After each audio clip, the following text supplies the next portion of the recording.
Halo semuanya, saya dengan Muhammad Husnan Hasbia. Saya berasal dari kampus Tainu Cianjur dan saya ingin membacakan atau membuat video tentang etika profesi jaksa dari matkul Etika Profesi Hukum dan Bisnis yang berjudul Menjaga Wibawa Penuntut Umum sebagai Dominus Litis. Apa sih tujuan pembelajarannya?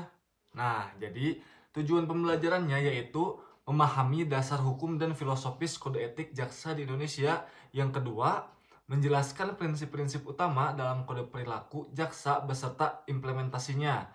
Terus, yang ketiga, menganalisis peran jaksa agung, muda pengawasan, Jamwas, dan komisi kejaksaan dalam pengawasan etik. Yang keempat, mengidentifikasi jenis-jenis pelanggaran etik dan sanksinya berdasarkan regulasi terbaru. Nah, jadi itu tujuan pembelajarannya. Kita lanjut, kita masuk ke pendahuluan. Pendahuluan pertama yaitu jaksa sebagai dominus litis, yaitu jaksa adalah pejabat fungsional yang diberi wewenang oleh undang-undang untuk bertindak sebagai penuntut hukum dan pelaksana putusan sebagai yang telah memperoleh kekuatan hukum tetap. Terus, dalam sistem peradilan pidana, jaksa memegang peranan sentral sebagai pengendali perkara atau dominus litis. Terus, pendudukan ini memberikan kewenangan yang sangat luas kepada jaksa, mulai dari penerima dan memeriksa berkas perkara, melengkapi alat bukti, hingga memutuskan apakah suatu perkara layak dilimpahkan ke pengadilan atau tidak. Karena kewenangan yang demikian besar, diperlukan landasan etika yang kuat agar kewenangan tersebut tidak disalahgunakan. Jaksa juga memiliki status ganda, yaitu sebagai pegawai negeri sipil dalam kurung PNS, sekaligus profesi hukum. Oleh karena itu, etika jaksa tidak hanya mengacu pada aturan kedisiplinan PNS, tetapi juga pada kode etik khusus yang mencerminkan martabat profesinya sebagai penegak hukum. Lanjut kita ke C, yaitu dasar hukum kode etik jaksa. Yaitu landasan utama etika profesi jaksa di Indonesia mengalami perkembangan dari waktu ke waktu. Berikut adalah dasar hukum yang relevan. Itu nomor 1, dasar hukum dari Undang-Undang Nomor 16 Tahun 2004, JUU No 11 Tahun 2021 tentang Kejaksaan RI. Keterangannya yaitu pasal 13 mengamanatkan bahwa jaksa wajib memiliki kode etik dan kode perilaku. Terus yang kedua yaitu dasar hukum peraturan Jaksa Agung RI No per O 14 AJA 11 2012 tentang kode etik perilaku jaksa, yaitu keterangannya regulasi yang masih berlaku dan mengatur secara rinci tentang kewajiban larangan serta sanksi bagi jaksa. Yang terakhir yaitu peraturan Jaksa Agung RI No per 004 AJA 03 2024 tentang kode etik jaksa draft terbaru, yaitu regulasi baru yang sedang dalam proses penyempurnaan untuk menggantikan Perja 014 sampai 2012. Penting untuk dipahami bahwa istilah yang digunakan dalam regulasi kejaksaan adalah kode perilaku jaksa. Kode perilaku jaksa bukan kode etik jaksa. Kode perilaku ini merupakan penjabaran dan nilai-nilai etika yang lebih abstrak ke dalam aturan konkret yang harus dipatuhi. Nah, kita lanjut ke D, yaitu filosofi trikrama adek jaksa, yaitu landasan filosofis etika jaksa tidak dapat dilepaskan dari doktrin trikarma adiaksa yang menjadi jiwa dan pedoman bagi setiap insan adiaksa. Doktrin ini terdiri dari 3 nilai utama, yaitu yang pertama makna satya dalam kurung kesetiaan, setia kepada Pancasila, UUD 1945, cita-cita proklamasi dan sumpah profesi. Terus yang kedua yaitu adhi, yaitu kesempurnaan. Kesempurnaan senantiasa menyempurnakan diri dalam tugas, berupaya mencapai hasil terbaik dan tidak mudah puas. Terus yang ketiga terakhir yaitu wibawa, yaitu kewibawaan, menjaga martabat dan kehormatan profesi melalui perilaku yang terpuji baik di dalam maupun di luar tugas. Ketiga nilai ini yaitu menjadi fondasi bagi seluruh aturan perilaku jaksa yang bertuang dalam kode perilaku jaksa. Lanjut ke bagian E, yaitu kewajiban dan larangan dalam kode perilaku jaksa. Berdasarkan peraturan Jaksa Agung No per 014 AJA 11 2012, berikut adalah kewajiban dan larangan utama bagi seorang jaksa.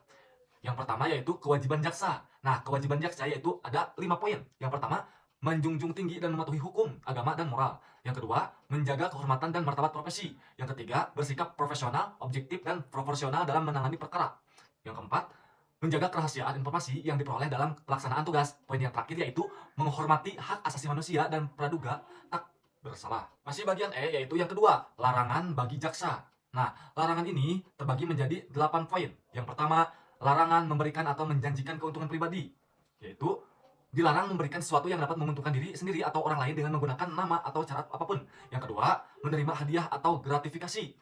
Penjelasannya yaitu dilarang meminta dan atau menerima hadiah atau keuntungan dalam bentuk apapun dari pihak yang memiliki kepentingan, dilarang menangani perkara yang mempunyai kepentingan pribadi, keluarga atau finansial. Terus yang ketiga, menangani perkara dengan konflik kepentingan.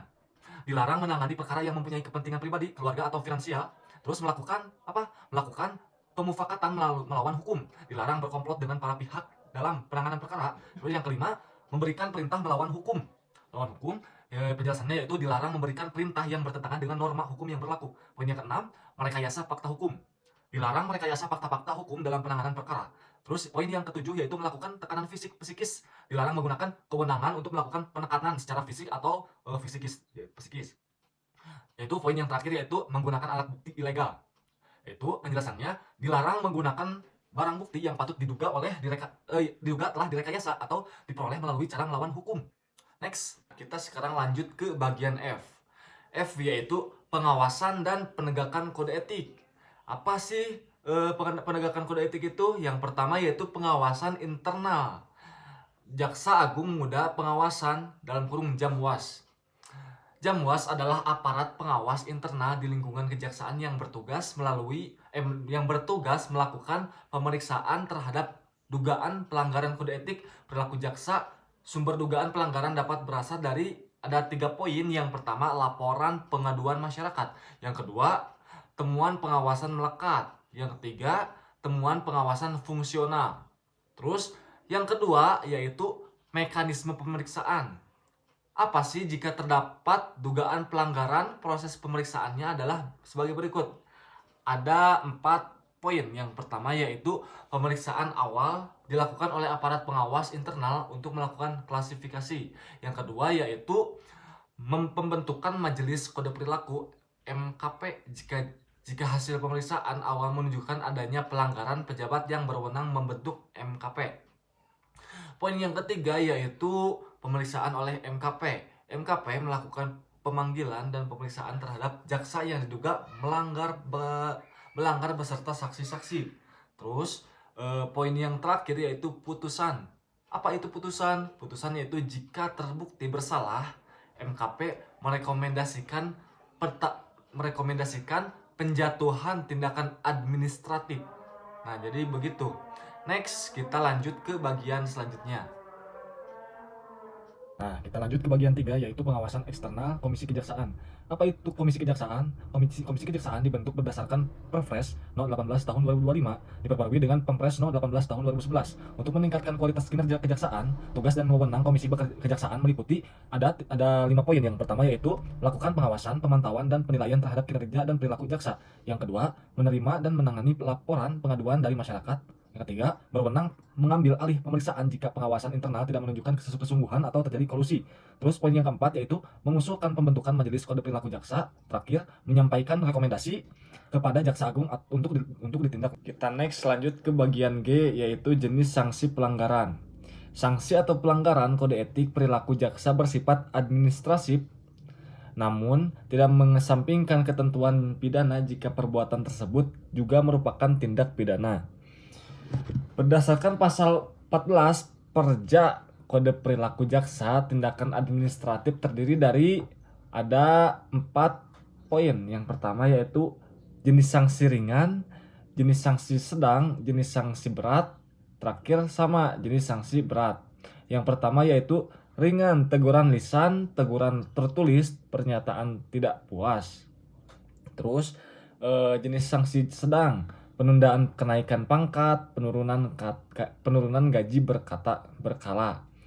Terus jenis sanksi berat yaitu pembebasan dari tugas jaksa. Sama jenis sanksi berat yaitu pengalih tugasan ke satuan kerja lain. Durasinya yaitu paling singkat 1 tahun, paling lama 2 tahun. Dalam rancangan pekerja terbaru tahun 2024 sedang didiskusikan gradasi sanksi yang lebih jelas untuk menghindari tumpang tindih dengan sanksi kedisiplinan PNS. Kita lanjut ke bagian H yaitu studi kasus etika melekat 24 jam. Yang pertama kasusnya seperti pada tahun 2022 seorang jaksa berinisial DW yang bertugas di KPK dijatuhi sanksi etik oleh Dewan Pengawas KPK karena terbukti melakukan perselingkuhan dengan pegawai KPK lainnya yang berinisial SK. Kasus ini bermula dari laporan suami SK. Dewan KPK menjatuhkan sanksi sedang berupa permintaan maaf secara terbuka dan merekomendasikan pemeriksaan lebih lanjut oleh institusi induk kejaksaan untuk kepatuhan hukuman kedisiplinan. Yang jadi pertanyaannya yaitu ada 2 poin. Pertanyaan pertama yaitu mengapa kasus perselingkuhan yang bersifat pribadi dapat dikategorikan sebagai pelanggaran etik profesi jaksa. Poin yang kedua yaitu lembaga mana yang berwenang memeriksa jaksa DW untuk pelanggaran etik sebagai jaksa. Nah itu pertanyaannya. Kita lanjut ke pembahasan langsung saja. Pembahasan yang pertama yaitu etika melekat 24 jam. Kasus ini menunjukkan bahwa etika profesi jaksa tidak hanya berlaku saat bertugas, tetapi juga dalam kehidupan pribadi. Prinsip wibawa dalam Trikrama Adiaksa menuntut jaksa untuk menjaga martabat dan kehormatan profesi dimanapun berada. Perselingkuhan didiskualifikasikan sebagai perbuatan tercela yang dapat merusak citra institusi kejaksaan dan menurunkan kepercayaan publik. Kode perilaku jaksa mengatur hubungan kemasyarakatan di luar kedinasan, bukan hanya saat menjalankan tugas profesi. Yang kedua yaitu kewenangan pemeriksaan. Kewenangan pemeriksaan meskipun DW bertugas di KPK, ia tetap berstatus sebagai jaksa kejaksaan. Oleh karena itu, setelah Dewan KPK menjatuhkan sanksi etik di lingkungan KPK, kejaksaan sebagai instansi induk wajib melakukan pemeriksaan lebih lanjut. Dalam hal ini, Jaksa Agung Muda Bidang Pengawasan (Jamwas) berwenang untuk melakukan pemeriksaan terhadap jaksa DW atas dugaan pelanggaran kode perilaku jaksa. Jika terbukti, Jamwas dapat merekomendasikan sanksi administratif tambahan berupa pembebasan dari tugas atau pengalihan tugas. Lanjut kita ke bagian selesai. Sekian dari saya. Mohon maaf bila ada kurang lebih, mohon dimaafkan. Assalamualaikum warahmatullahi wabarakatuh.